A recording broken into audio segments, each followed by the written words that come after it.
entitled to. Is that not wrong? Well, the way I interpret your question, I think you're talking about taxes. Yeah, and I do think that puts a burden on taxpayers, because if you're not entitled to something, if you did not, as you said, follow the protocol, how are you entitled to something? Well, let me just, I think, correct you in one way. I think that everybody that is in this country is paying taxes. We're paying sales taxes every time we pay. We purchase something. There are many immigrants in this city that contribute to our local economy. They are paying sales taxes, and they are paying other types of taxes that our state offers and provides, and that our city provides. And I believe our local economy would not have those taxes if we didn't have those families, purchasing in the different local businesses, et cetera, et cetera. So I believe you need to really look at both sides of that issue, and I believe that they are already contributing, and it would be a detriment to our city to lose that revenue. So therefore, what you're saying in essence is that, like Mayor Lightfoot said, we should not follow the federal law or mandate. That's what you're saying is being ready to become elected. Well, we should not follow it. I don't want to really, you have put words in my mouth. What I am saying is Mayor Lightfoot is smart, and she knows that in the many immigrants is our strength and our diversity in this city. And I believe that she knows that immigrants contribute to the local economy, and I believe that she cares about security, she cares about crime prevention, and she wants our Chicago Police Department to be doing their job instead of somebody else's job. Okay, so the federal law, I understand. So the federal law should be ignored. I understand. What should we prioritize first? I think we should prioritize Chicago. I think we should prioritize safety in Chicago. I think we should prioritize jobs in Chicago. I think we should look at local politics first. It's the number one law of politics. We should take care of our neighborhoods first. Okay. You know something?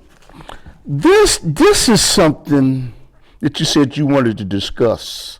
And you were talking about young children being in detention after their parents are taken into, I don't want to say camps, ICE, the camps where they're located at once they're detained.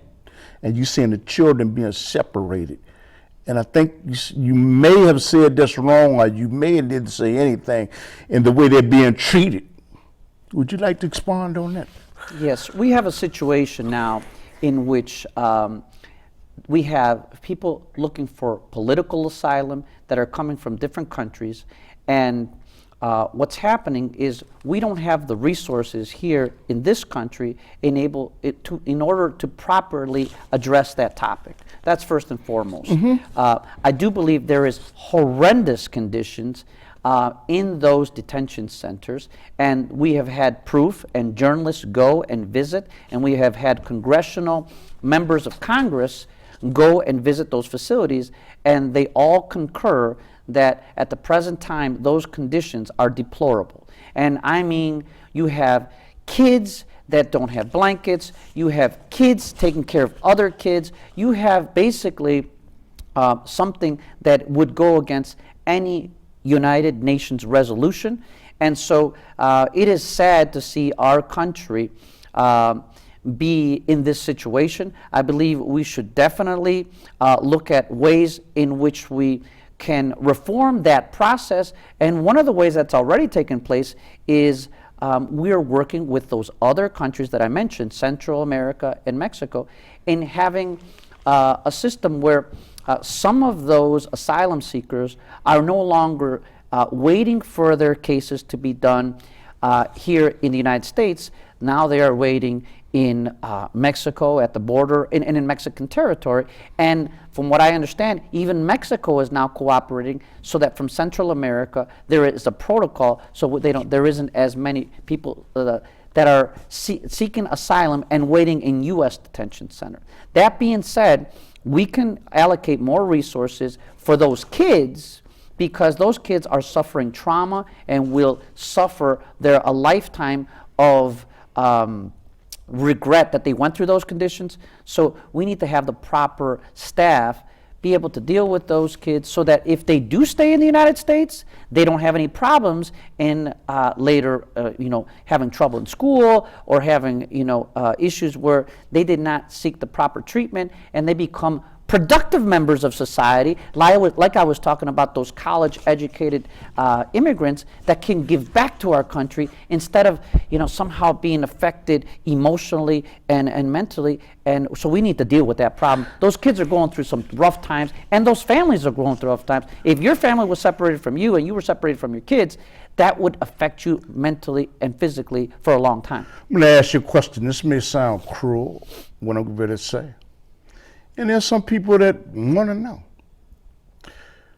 We don't blame the kids. Shouldn't you blame the parents to a certain extent to even put their kids through something like that, knowing that it was a possibility that something like this tragic could occur? Does any fault go on the parents, in your opinion? I think you bring up a good point.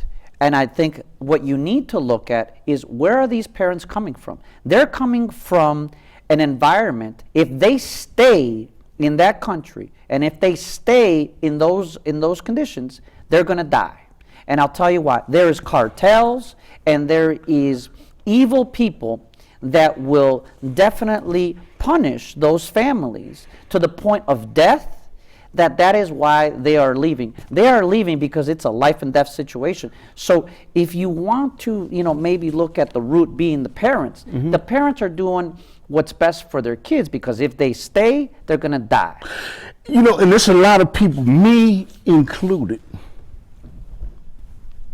Can you expand upon and share some of the things you heard about, the deplorable conditions that would make somebody want to flee their own country to get the hell out of there to come to the... Can you expand on these conditions? Well, certainly... I'll maybe share a story. Okay. Yeah, well, I'll tell you a story right now of someone that was threatened by the cartels and said, if you don't leave, or if you don't leave us your house, right, because they were going after properties sometimes, we will kill your children, right? And so that is a vicious threat that I think that is, if I was a parent, I would not take a chance and see, let me see what happens if they're, joking or not, because we've seen evidence where there is a lot of violence, and those threats are made to happen. And so that's unfortunately, in parts of the world, it is a very life or death situation, and we can't save all the countries, but I do think we could certainly have our president do more and press the flesh and start to, really come up with solutions that are not racist, and go there. Let's see you, put your feet where your mouth is and do something about it. Okay, you know what? I appreciate the dialogue. Please, people, tell people your name, where your campaign office is. Do you need volunteers? And tell them. Most definitely. Ladies and gentlemen, my name is Froy Jimenez. I'm running to be your next state senator in the 1st District. And I believe in helping working class people. I believe for far too long we've had politicians that have been enriching themselves, and they've been making deals with other politicians, and they make themselves rich. I don't want to do that. I want to say no to that. I want to actually help the working class people.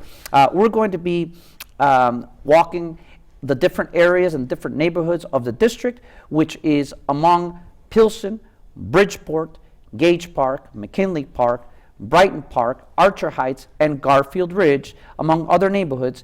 And if you live in those neighborhoods, or even if you do not, you will have a champion in me. Go to Springfield and help working class people that deserve better leadership. Where's your office at? Where's your office at? What's your telephone number? Give it to them. Yes, we're going to be starting at Halstead, which is about the east end of the district. We're operating out of there and around 16th Street. But then we are going to be moving offices momentarily. I don't know the exact location of that office. Telephone number, email address? But yes, you can definitely interact with us. I want to hear from people at Froy for Illinois Senate in the Facebook page. And then we also have a Twitter account that is Froy for Senate, at Froy for Senate. Okay, telephone number, do you want to give that or not really? You know what? I believe now in the age of social media, people can reach us that way. But an email address is I think due. It is also froy1stsenate@gmail.com. And I Okay. really do want to thank you. Thank you very much. Thank you. Assalamu alaikum to everybody. You're looking at the Underground Railroad. Share this on Facebook and YouTube and all those channels. Assalamu alaikum. Thank you.